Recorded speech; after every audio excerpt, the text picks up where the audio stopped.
17મી સપ્ટેમ્બરના રોજ આમ આદમી પાર્ટીના નગરસેવકો સાથે કરવામાં આવેલી મારામારી બાબતે જવાબદાર પોલીસ અધિકારીઓ પર ગુનો દાખલ કરવાની માંગ સાથે સુરત પોલીસ કમિશનરને આવેદનપત્ર આપી રજૂઆત કરાઈ હતી।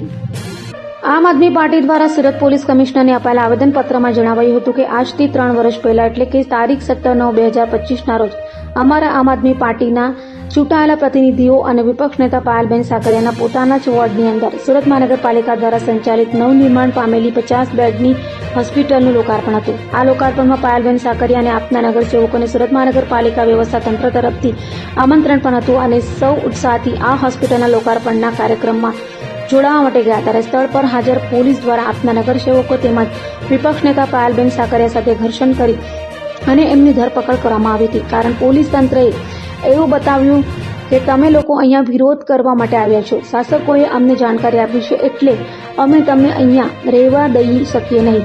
ત્યારે અમે તમને જણાવવામાં માંગીએ છીએ કે અમે કોઈ પણ પ્રકારનો વિરોધ કરવા માટે ગયા હતા નહીં।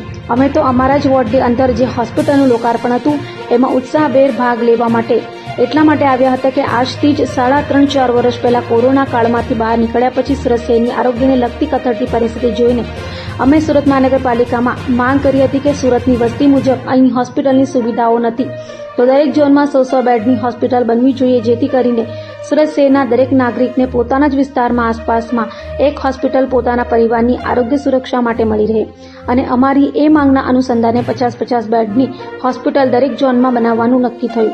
એના ભાગરૂપે આ હોસ્પિટલ બની એનું લોકાર્પણ હતું।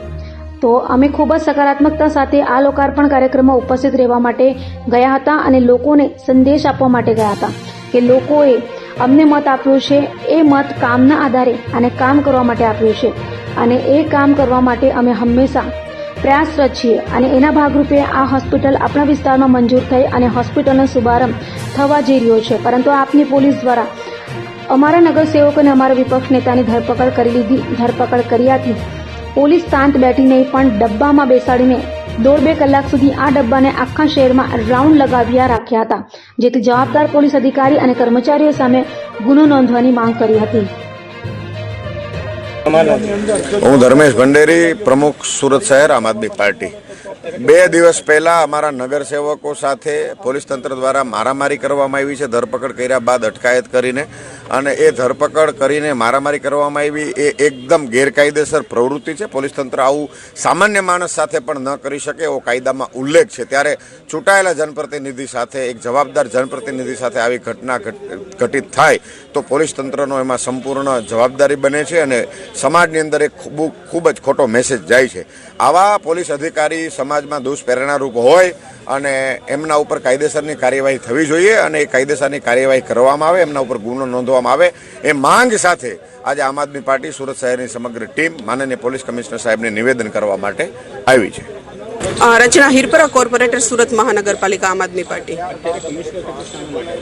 અત્યારે કમિશનર કચેરી એટલા માટે આવ્યા છે કે આવનારા સમયમાં 2 દિવસ પછી માં દુર્ગાની નોરતા શરૂ થવાના છે। એવા સમયમાં જ્યારે મહિલાઓ પર અત્યાચાર થતો હોય, 17 તારીખની વાત છે કે જે અમારા વિસ્તારની અંદર જે 50 બેડની હોસ્પિટલ બની, જે અમારા પ્રયાસોથી અને માનનીય વિરોધ પક્ષ નેતાના કાર્યક્ષેત્રમાં એ હોસ્પિટલ બનીને એમની જ માંગણી હતી ને એમને ખૂબ જ પ્રયાસો કર્યા હતા કે અમારા વિસ્તારના લોકોને સારામાં સારી આરોગ્યની સુવિધા વિનામૂલ્યે મળી શકે, હેતુ માટે એ હોસ્પિટલ બનાવી।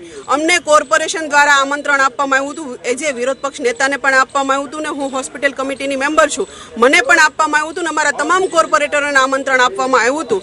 ત્યારે અમે હોસ્પિટલના લોકાર્પણમાં જ્યારે જતા હતા ત્યારે પોલીસ દ્વારા જે દબંગાઈ અમારા ઉપર કરવામાં આવી, માનનીય વિરોધ પક્ષના નેતાને જે મારવામાં આવ્યો અને જ્યારે અમે અપીલ કરીએ છીએ કે એમને પેટમાં અસહ્ય દુખાવો છે, એમને હોસ્પિટલની જરૂર છે, 108 બોલાવો, છતાં પણ આ પોલીસે માનવતાની એક આમ કહેવાય ને કે માનવતા ભૂલીને જે પણ એને દબંગાઈ બતાવી છે। 2 કલાક સુધી અમને પોલીસ વાનમાં ફેરવા અને જ્યારે એમનું શરીર ઠંડુ પડવા થવા લાગ્યું ત્યારે એમને થયું કે કંઈક ને કંઈક અમારા ઉપર આવી બનશે.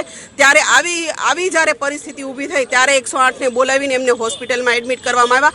આવી તાનાશાહી આ પોલીસ દ્વારા, ભાજપના મંત્રી પ્રફુલ્લ પાનસેરિયા દ્વારા પોલીસને આદેશ આપવામાં આવ્યો અને અમારી ઉપર આવી દમંગાઈ કરવામાં આવી. તો આની માટે આજે અમે પોલીસ કમિશનર કચેરીએ ન્યાય માંગવા માટે આવ્યા છીએ કે આ જે પણ અધિકારીએ, પોલીસ કર્મચારીએ દબંગાઈ કરી છે એમની ઉપર કાર્યવાહી કરવામાં આવે, એમને સસ્પેન્ડ કરવામાં આવે.